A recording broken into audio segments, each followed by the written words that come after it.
पिछले 12 वर्षों में अपना अनुभव और गुरुजनों के प्रति कृतज्ञता की और इस विद्यालय में और राजकीय विद्यालय में अपने बच्चों को पढ़ाने के लिए बात की। बहुत शानदार अपनी प्रस्तुति दी। उद्बोधन तथा सांस्कृतिक प्रोग्राम अभी और कुछ चेस रहे हैं। एक और शानदार नृत्य, एक राजस्थानी गीत जैसलमेर प्यारो लागे, ममता एंड कृष्णा बालिकाओं के द्वारा आपके सामने पेश किया जा रहा है। विदेशी सैलानियों को आकर्षित करने वाला जैसलमेर का एक दृश्य अभी आपके सामने पेश किया जा रहा है।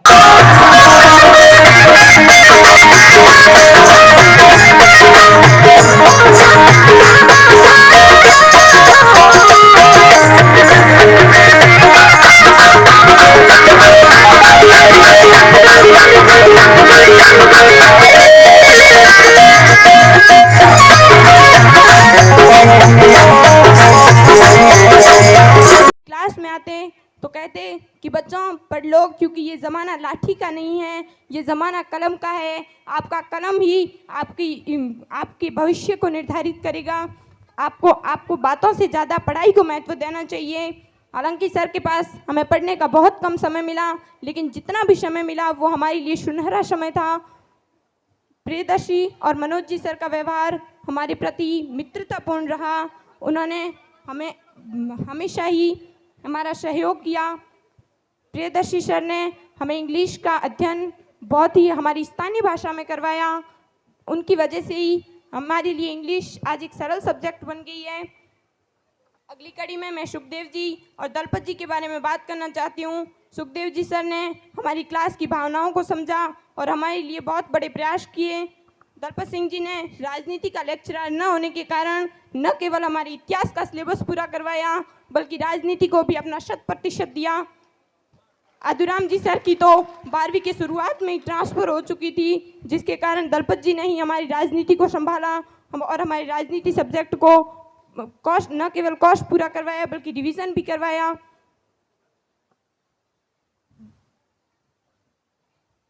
रमेश चंद मलिंदा जी सर ने हमें हमेशा आत्मविश्वास रखने की बात कही। उन्होंने कहा कि आपके मन में आत्मविश्वास होना चाहिए कुछ भी कर दिखाने का। आप ज़रूर एक दिन कामयाब होंगे यदि आपको खुद पे भरोसा है तो। मैं आदुराम जी सर की क्लास हमेशा ही हमारे लिए इंटरेस्टेड बनती थी, क्योंकि सर अपनी क्लास में हमेशा अपने जीवन में घटित कुछ किस्से बताते थे। हमारे मन की आसुराम जी सर ने हमारे मन की झिझक को दूर किया। उन्होंने हमें हमेशा मंच पर आने के लिए प्रोत्साहित किया।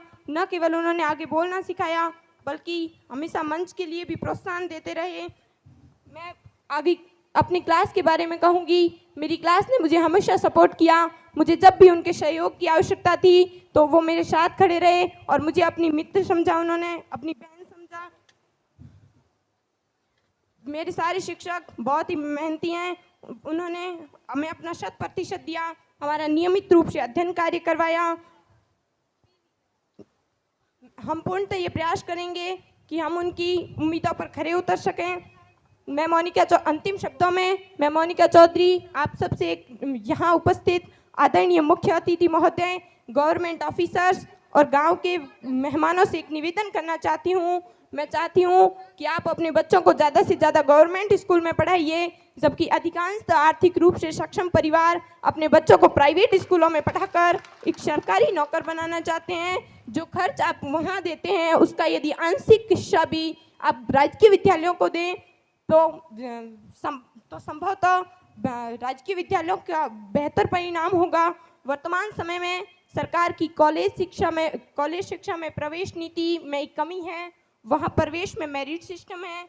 इस प्रकार 85 से कम अंक प्राप्त करने वाले विद्यार्थी सरकारी कॉलेजी शिक्षा से वंचित हो रहे हैं। इस संबंध में सभी को सरकार को अवगत कराने के लिए अभिभावक और विद्यार्थी की ओर से अभियान के तौर पर पत्र, मेल या ट्विटर अकाउंट का उपयोग करके मांग की जानी चाहिए।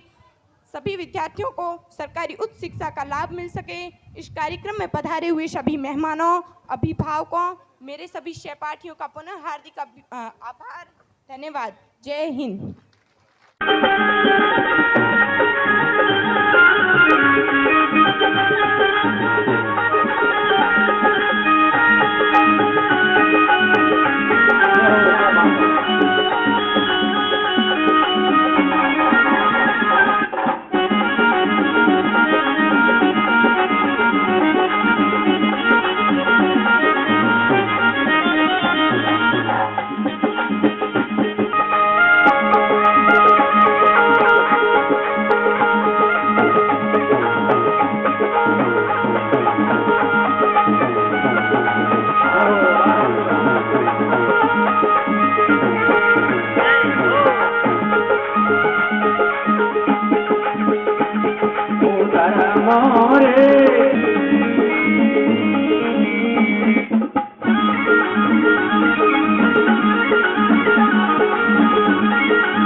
आलम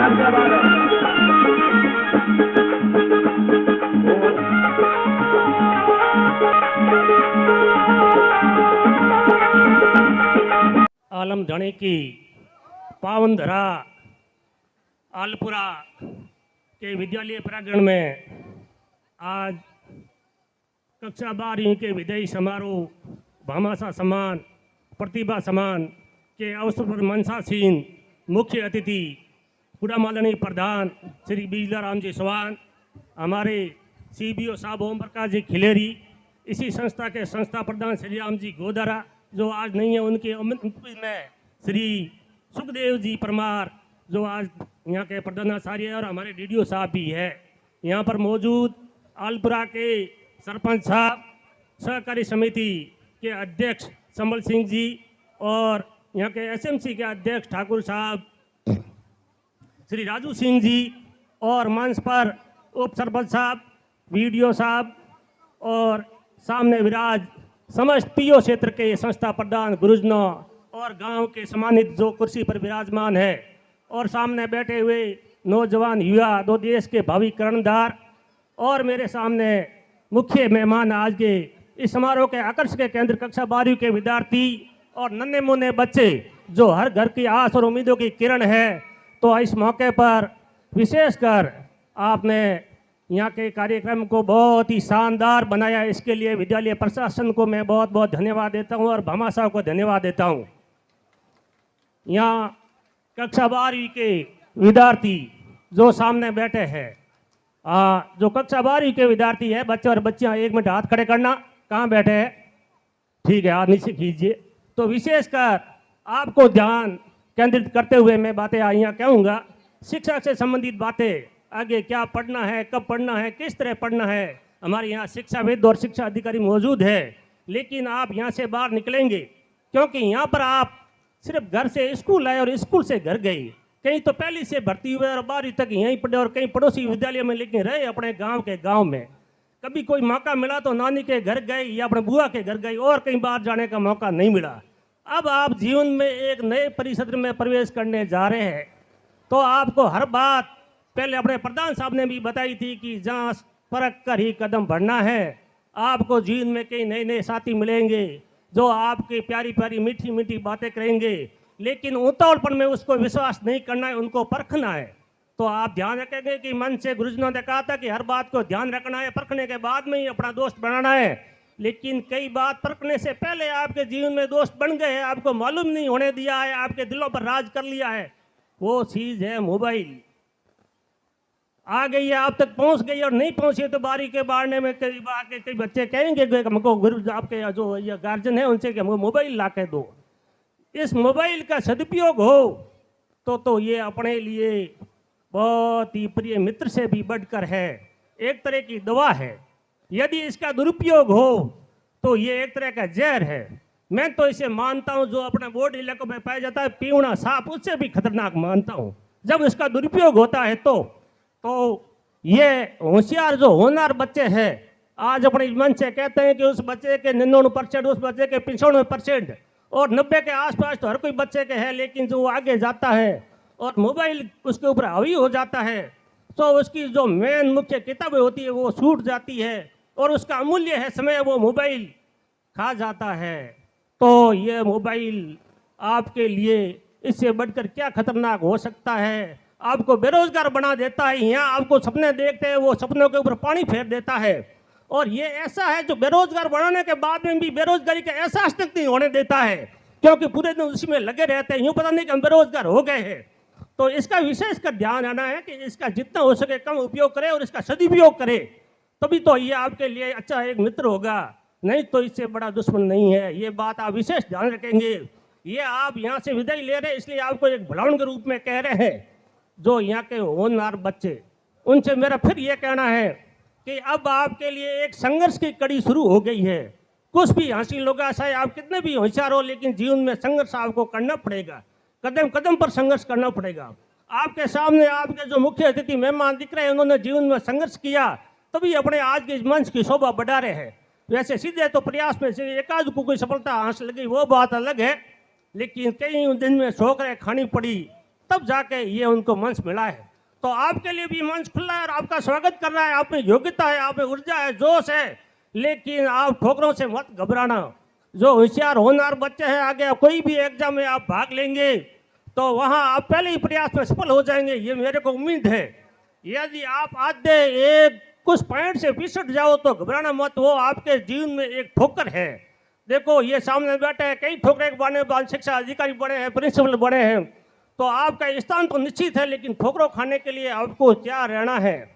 आज आपको यहाँ से विदाई दे रहे हैं, आपके नाम से दे रहे हैं कि आपका बच्ची का ये नाम है, बच्चे का ये नाम है, लेकिन जब आज 5 साल बाद 7 साल बाद वापिस आओ तो नाम के साथ में पद लगा हो। देखो आज के मुख्य मेहमान बैठे, इनको भी 12वीं से विदाई दी थी, इनके नाम से दी थी। आज मन बोलते हैं सरपंच साहब बैठे, प्रिंसिपल साहब बैठे, CBO साहब बैठे, प्रधान जी बैठे, इन्होंने जीवन में संघर्ष किया, मेहनत किया, मुफ्त में कोई चीज़ नहीं मिलती है।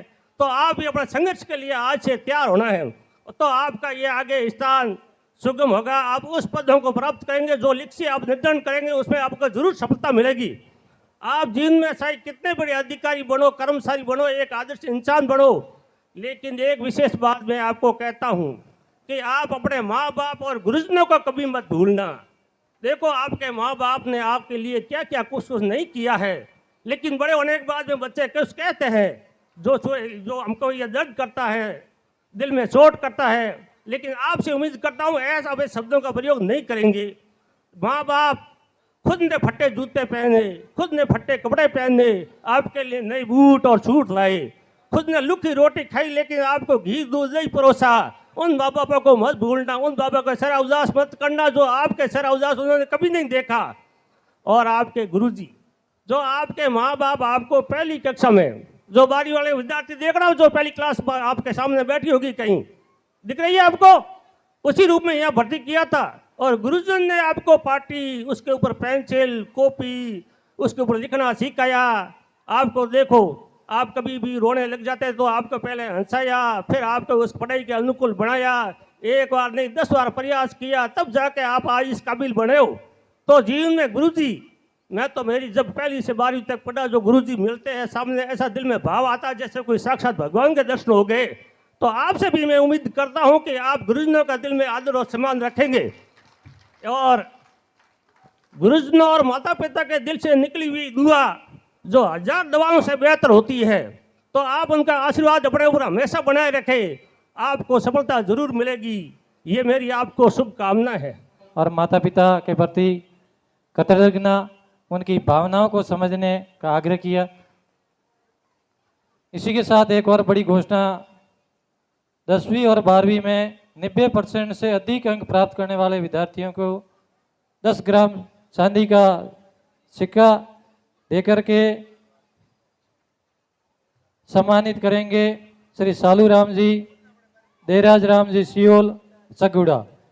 उनके लिए जोरदार तालियां बजाइएगा। अगले वार्षिक उत्सव की 3 घोषणाएं हो चुकी है। एक टेंट की व्यवस्था जिन भामाशाहों की मंशा है तो कृपया आप घोषणा कर दें। भोजन की व्यवस्था हो चुकी है। स्मृति से